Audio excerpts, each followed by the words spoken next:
उत्सव कथाएँ में आपका खूब खूब स्वागत है। आज हम श्री नागनाथ जी मंदिर के बारे में चर्चा करते हैं। श्री नागनाथ जी का मंदिर महाराष्ट्र में हिंगोली में है, जो पांडवकालीन मजबूत और विशाल मंदिर है। इसका सौंदर्य बहुत अलौकिक है और मंदिर की चारदीवारी बहुत मजबूत है। विस्तृत बरामदे हैं। सभा मंडप 8 खंभों पर आधारित हैं। मंडप का आकार भी गोल है। सभा मंडप और गर्भगृह समतल हैं।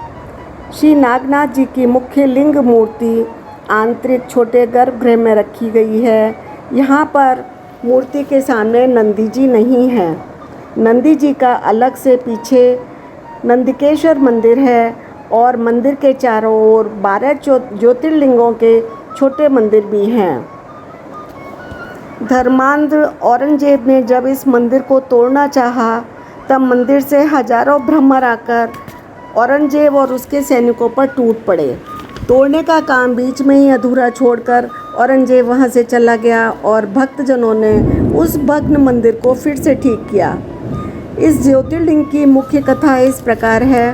दक्ष प्रजापति ने महायज्ञ करते समय भगवान शिव को निमंत्रण नहीं दिया। सती जी यह अपमान सह न सकीं और उन्होंने यज्ञ कुंड में कूदकर अपने शरीर की आहुति दे दी। इस समाचार से भगवान शिव शंकर अत्यंत दुखी हुए। वे जहाँ तहाँ घूमते रहे।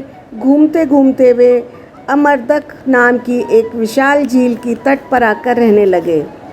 उसके बाद में कुछ समय बाद वनवासी पांडव उस झील के परिसर में अपना आश्रम बनाने लगे। उनकी गायें पानी पीने के लिए झील पर आती थीं। पानी पीने के उपरांत गायें अपने स्तन से दुग्ध धाराएं बहाकर झील में अर्पित करती थीं। एक दिन भीम ने यह चमत्कार देखा। उन्होंने धर्मराज को यह बात बताई। तब धर्मराज ने आकर कहा कि इस झील में अवश्य ही कोई दिव्य देवता निवास कर रहा। झील के मध्य में पानी इतना उष्ण था कि उबल रहा था। उसी समय भीतर पानी की जगह खून की धाराएं निकलने लगीं। भगवान शंकर का दिव्य ज्योतिर्लिंग झील की तलहटी पर दिखाई दिया। एक दूसरी कथा के अनुसार पश्चिमी समुद्र तट पर 16 योजन विस्तार वाले एक वन में दारुक और दारुका रहते थे। दारुक के उत्पात से ऋषि और दूसरे लोग ओर्व मुनि के शरण में गए, जिन्होंने दैत्यों को नष्ट हो जाने का शाप दिया। देवताओं ने उन पर आक्रमण किया तो राक्षस चिंतित हो गए। पार्वती जी द्वारा प्राप्त शक्ति के बल पर दारुका उस वन को आकाश मार्ग से उड़ाकर समुद्र के बीच ले आई और सभी राक्षस निश्चिंत होकर वहां रहने लगे। वे नौका द्वारा समुद्र में जाकर ऋषि मुनियों को पकड़कर बंदी बनाने लगे। एक बार उन्होंने एक शिव भक्त सुप्रिय नामक वैश्य को बंदी बना लिया। वह बिना पूजन किए अन्न ग्रहण नहीं करता था। उसने बंदीगृह में शिवजी की आराधना, पूजन, कीर्तन आरंभ कर दिया। बंदीगृह के पहरेदारों ने जब यह अपने स्वामी को सूचना दी, तो उसने अपने सेवकों को उस वैश्य की हत्या का आदेश दिया।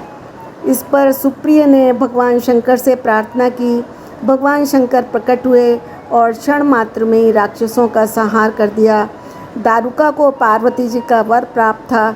इसके फलस्वरूप देवी ने उस युग के अंत में राक्षसी सृष्टि होने और द्वारिका के शासन होने की बात कही, जिसे शिवजी ने स्वीकार कर लिया। फिर वहाँ शिवजी और पार्वती जी स्थिर हो गए और उनके ज्योतिर्लिंग का नाम नागेश्वर पड़ा तथा पार्वती जी नागेश्वरी कहलाईं।